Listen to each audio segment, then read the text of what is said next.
So My dream, actually, as a junior, when I was playing, it was the under 14s, and my coach that I went to go train at the academy in Germany, I basically said I would like to pursue playing tennis full time, as in going to college in America, getting a scholarship, doing the whole system over there. So that was my goal, and I went to America to play the Orange Bowl, Eddie Herr Prince Cup, which I didn't do very well in, but that inspired me to pretty much take my tennis to the next level.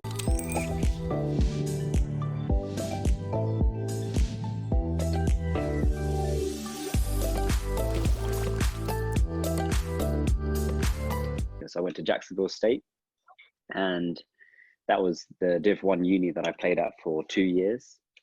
First year I got second honors for the team, second all team, and then second year I got first team honors, and I played number 3 in the first year and then 2 in the second year. And I kind of felt like I wanted to take my tennis to the next level. That was my goal ultimately. So I came back to London, and I was just I actually had my release form, and I handed that to the to my coach, basically saying I want to leave.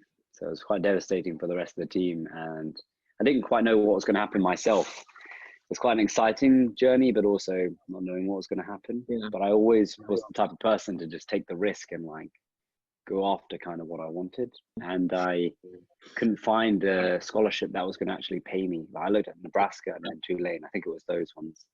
But then I think it was one close to California. And I basically said to myself, like, if I can't get a scholarship for this, then what am I going to be doing? Am I going to go back to Jacksonville State? But I didn't really want to at that time.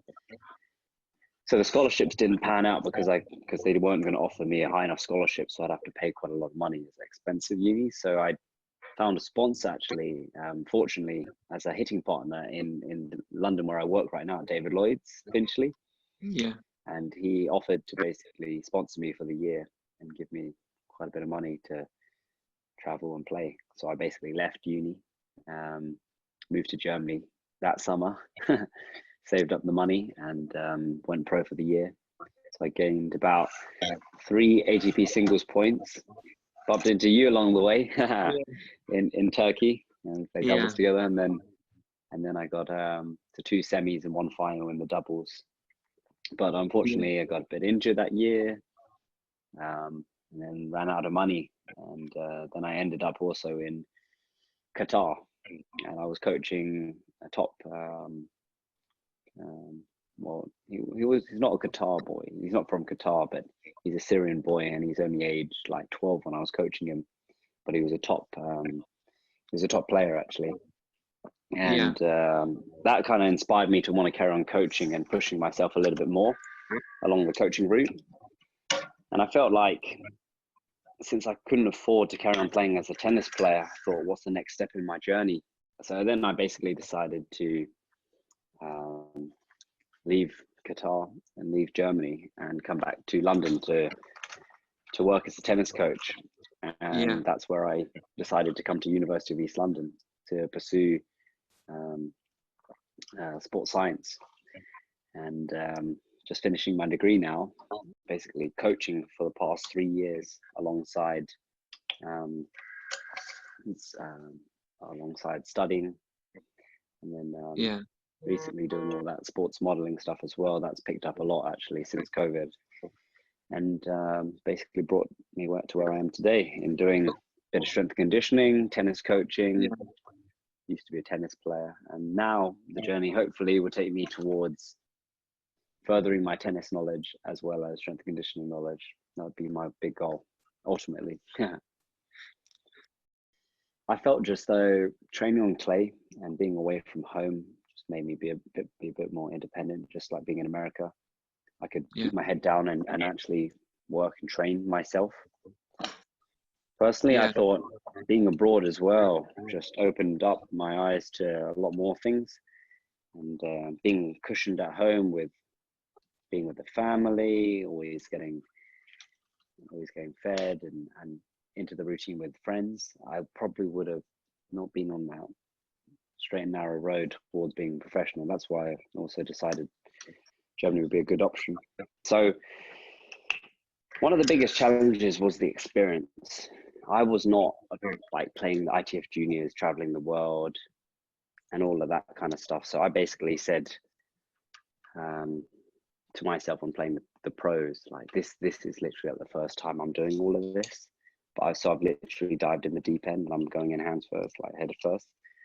And I thought, I'm just going to take this all on board and really go for it. So in the first few tournaments, I was playing futures qualifying. And I remember playing a guy about 1,000 in the world and thinking like, this guy's going to be amazing. This guy's really good. He has a top junior ranking, top 100. Then playing him, it was like, actually, I can keep up with this guy. I lost to him quite close. And this was one of the first futures qualifying tournaments I played. So I thought, wow, actually, I think I do have a decent level then. And then it went on from there where I got one of my best wins. I beat a guy, I still remember, Denis Milokostov, a Russian guy. And he was ranked 702 or 703 at the time. And I felt like, wow, this guy's going to be really good, really good. So I think I lost the first set, or maybe won the first. I can't remember actually now looking back, but it went to basically the third set and I managed to beat him. And then that basically boosted me with confidence for the following week to actually get my first point. But I think it was like a learning curve and me thinking like mentally, I already was thinking these guys are going to be too good and I wasn't able to keep up with them. Whereas actually me going into the deep end and actually understanding that these guys weren't actually so far ahead of me kind of made me feel a lot more confident in my own game myself. It's interesting how that works with the confidence. I think it's such a big part in tennis for sure. Yeah, it's just belief in yourself and trusting in your game or trusting in your shots. And even when I was playing, say, something like UEL, you still got to believe that you can beat these players. You still got to believe that you can take your game to that kind of next level by even just pushing your own mind and self, regardless of who you're playing. Doesn't matter now, looking back, like whoever I played, this rating, this ranking, to me, it's just playing that person on the other side of the court now and do my best. And at the end of the day, if I win, perfect. If not, then try my best. Exactly, yeah. That's it, man. I'm going to head into the other room, okay? I'm going to walk over now. Do you think what was kind of missing to kind of make that next step? I think it was consistency. Playing those tournaments week in, week out. Playing against the better players every single day. Training with new people. And always trying to look to improve and be that better player. I don't think I was hitting with the better players consistently enough. I think I was comfortable with hitting with good players, but not like the real good ones that would really transpire me to that big next step. So I could beat players like 900, 1,000 comfortably, but I couldn't beat the guys like 700 and 500.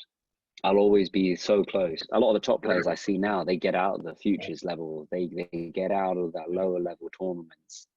Their level's already there. But if you have the level, you will already jump through that next branch in your career. Whereas if the level's not there, then you got to put your way up to get to that level, which is a lot harder.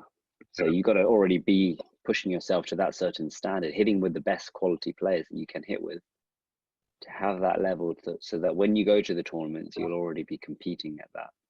I'll make the quarters, I'll make the semis every week then, rather than I'll pass qualies, but then I've got a tough match and might not make through, and then you don't get the points. I wish though, if anyone were to play futures or challenges and look to get ATP points, they should give it a shot for a couple of years, 2 to 3 years at least, and not just 1 year, to really see what they can actually do in their game. Because 1 year is like a new year. It's like freshman year. You don't know what's going on.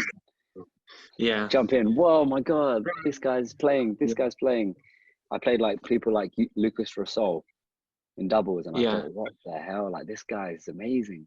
Playing him, serve was amazing. Ground strokes were like pretty decent, but it's like the thought, right? You think, geez, this guy's Lucas Rosol, he's beating Rafa at Wimbledon, stuff like that.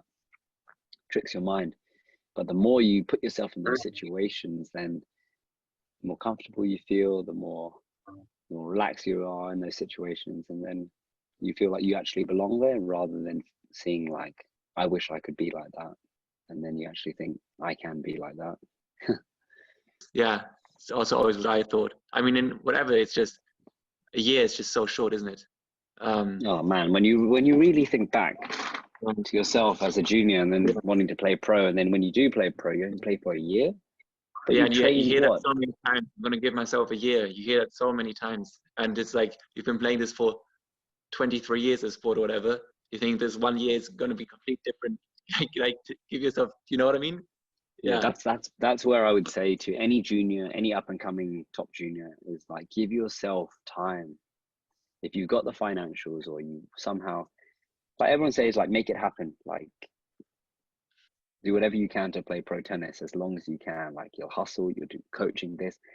I didn't believe that as much, because I didn't want to be the person coaching and playing, coaching and playing. I wanted to go full out and just take it really seriously. But to be honest, maybe if I found another sponsor, or maybe if I made some more money, maybe playing German league, something like that, maybe I would have thought I could keep going for another year or so. But then you don't know. But I think, yeah, you need to give yourself time, 2 to 3 years comfortably, to really see your potential and fully experience it as well, the lifestyle of traveling as a professional player. What I'll always say though is just follow your true passions and keep going after that. That's what's going to inspire you to keep wanting to work hard and be successful, hopefully later in life. I think just keep going after the bigger goals. Don't ever think like this. Think like to the top.